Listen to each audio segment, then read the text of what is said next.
Alors oui, j'ai dit, qu'est-ce que vous nous avez glané aujourd'hui comme actualité au niveau des journaux? Mesdames et messieurs, c'est un plaisir de vous retrouver ce 25 octobre 2022 pour la revue des titres. Nous allons démarrer avec la dématérialisation des actes d'état civil au Bénin. Plus d'1 million de Béninois, dont 44% des femmes, disposent désormais d'un certificat personnel d'identification sur demande gratuite en ligne, ce en moins d'une année. Ce certificat, délivré actuellement par l'ANIP, atteste l'identité de son titulaire, d'avoir accès à plusieurs services sociaux, notamment d'ordre financier et sanitaire, conformément à la réglementation en vigueur.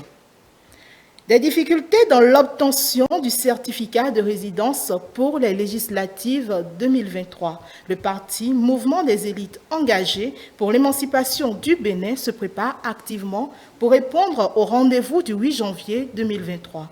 Dans cette préparation, il est confronté à certaines difficultés liées à la délivrance des pièces constitutives du dossier, dont le certificat de résidence. À travers une conférence de presse tenue au siège du parti à Cotonou ce lundi 24 octobre 2022, le président du parti, Jacques Ayadji, et les siens ont tiré la sonnette d'alarme et alerté l'opinion publique nationale et internationale sur les cas de difficultés.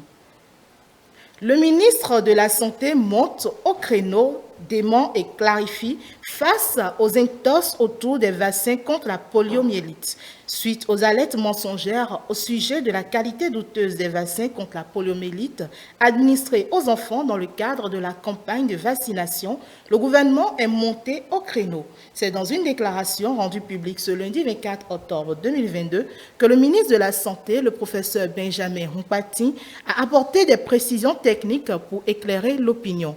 Un contrôle scrupuleux de la qualité des vaccins est fait avant toute utilisation et des mesures rigoureuses sont prises pour le respect de la chaîne du froid à tous les niveaux. Tribunal de Cotonou, ouverture du procès des détenus dans l'affaire drame au CNHU.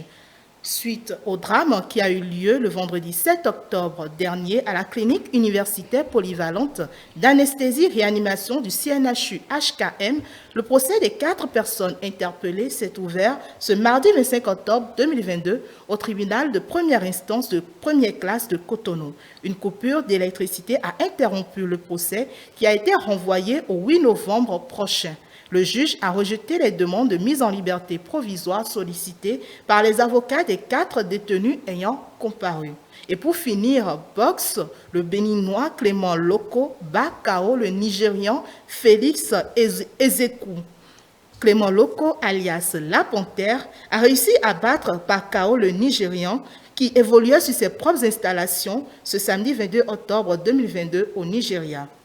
C'est au cours d'un gala de boxe organisé par un Nigérian vivant aux États-Unis que le boxeur béninois Clément Loko, alias La Panthère, a battu KO son adversaire nigérian. C'est la 3e victoire d'affilée du pugiliste béninois qui se prépare pour le championnat WBC francophone de boxe Bénin qui est en jeu. Et voilà, c'est tout pour la revue des titres. Merci à vous, Fouichedi Bagidi. On vous retrouve après le journal pour WhatsApp. Est-ce que vous pouvez déjà nous parler des sujets WhatsApp ou vous voulez garder le suspense? Je préfère garder le suspense, on se dit à tout à l'heure. Oh là là, elle n'a pas voulu nous dévoiler ce dont elle voudrait parler. Donc, restez avec nous pour ne rien rater de toutes ces rubriques-là. Et dans la discussion de ce soir, nous parlerons de 2 sujets avec les invités. Il s'agit de la 23e édition du Forum mondial sur la nutrition et de la remobilisation du personnel au CNHU après la situation de la fois dernière. Tout de suite pour la suite du grand soir.